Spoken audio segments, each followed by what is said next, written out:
Hey YouTube, welcome back. I have a day one experimental build for you. Like many of you, I'm unable to log into the online servers, so we're playing offline. We're messing around with some legacy characters that I've set up. And the first thing that I wanted to try was some of the brainstorming that we came up with yesterday before launch with Healing Hands. So one of the ideas that we kept coming back to with Healing Hands is proccing Healing Hands as a melee attack, and then using all those melee attacks to make the Holy Fire Flame Burst thing from Holy Aura happen more often.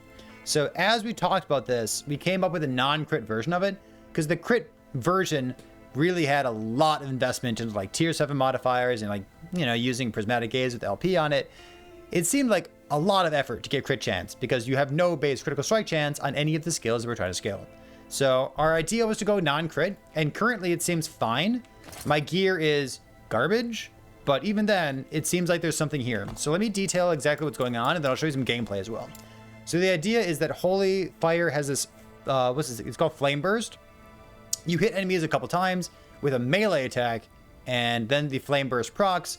It doesn't have crazy effectiveness. I wish it did. It's only 100% effectiveness of auto damage, but it scales pretty well with these nodes here, right?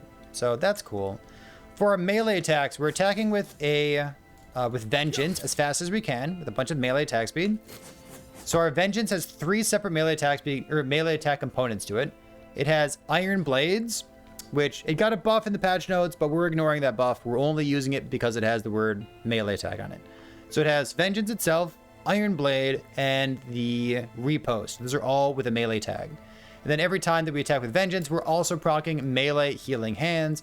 We're proccing it up here, and we convert it to melee down here with Seraph Blade.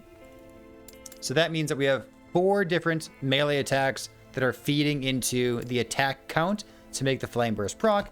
And then, of course, the last one comes from this. We have a 30% chance to retaliate with something called Retribution. It's a melee attack, so it counts as a melee attack. So that's how we're trying to scale damage. A couple other things. I'd like to be scaling fire damage as much as possible. Again, because we're non-crit.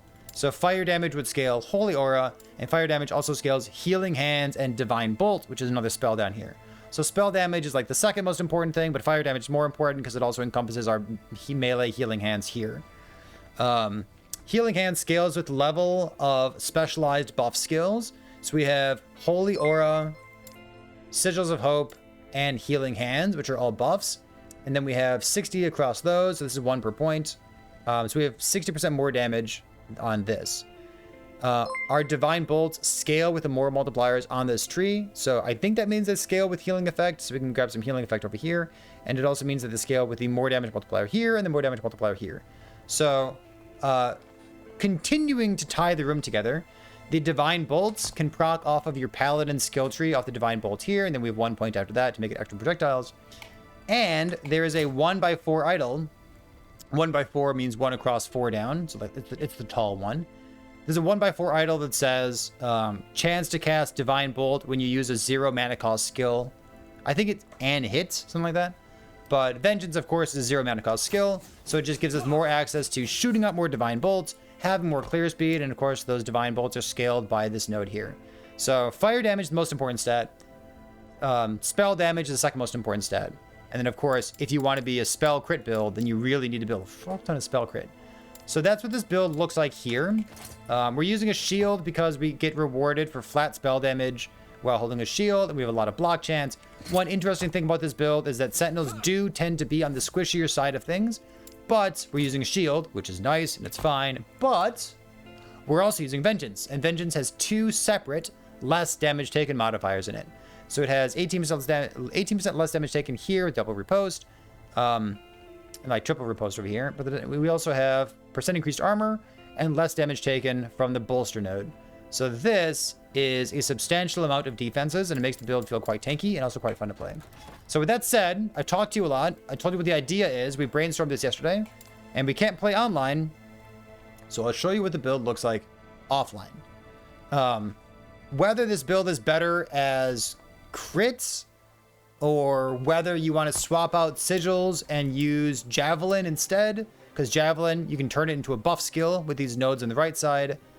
If you want to drop 2 skills, maybe there's a universe in which you drop Healing Hands and you drop Sigils of Hope, and then you spec into Javelin plus Smite, and then Smite another fire skill, and that helps augment your single target damage. That could be a possibility as well. There's a lot of moving pieces here.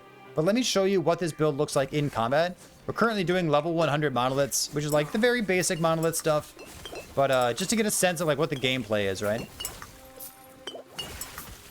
We cannot face tank the giant channeled one-shot of tier 4 Julra, because that deals a fuck ton of damage. But we can face tank everything else from tier 4 Julra. So as long as you're willing to stand there for 2 minutes, maybe. My single target damage for my version of this build right now is a little bit low. And I suspect that the single target damage of this build is going to, generally speaking, be a little bit low, because we're scaling basically clear speed, because the Holy Fire Flame Burst thing from Holy Aura, it scales really well with pack size. So the clear speed of this build is going to be good, and like it already looks quite good. I kind of like it, along with like the divine bolts and stuff, shooting and piercing enemies. I suspect that long term, if you were to like use this skeleton of a build, your issues would be, how do I get more single target damage? Which leads me to believe that maybe crit's the right answer. That might be a possibility. What else can we say about this build? I really like the looks of it so far. We're using Wingguard. We're using Singularity. We're non-crits. We, of course, have the more fire damage, or sorry, yeah, the more fire damage from Throne of Ambition, which also gives us more armor, which is pretty... Oh, it's more armor? It's more armor. Yeah, it used to be increased armor. We're fighting like one bird at a time. Could I fight 2 birds at a time, please? All right, let's go do one more monolith that wasn't an arena real quick. We'll see how it goes. What on earth is up with the potion noise? There's a lot of potions in the game these days. All right, let's go do this thing. These beacons have good pack size at the end of them, so we'll show off a little bit more of what this build looks like. I would love to see more Healing Hands builds.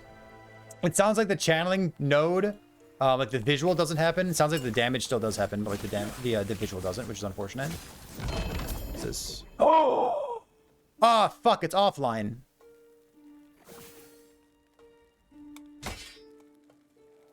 I don't know how to feel right now. Well, at least we're recording. This game sucks. Man.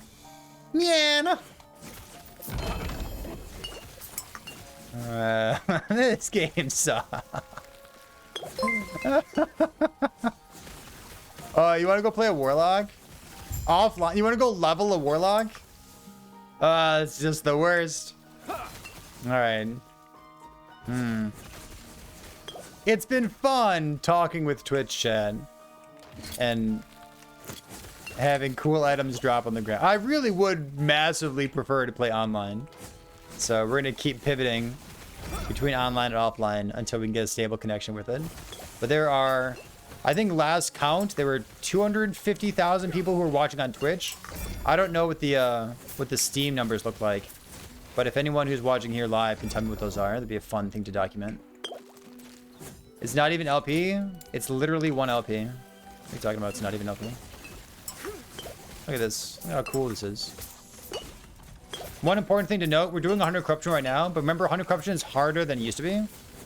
A nice rule of thumb, if you want to remember how the corruption change is, the new 300 corruption in 1.0 is the old 500.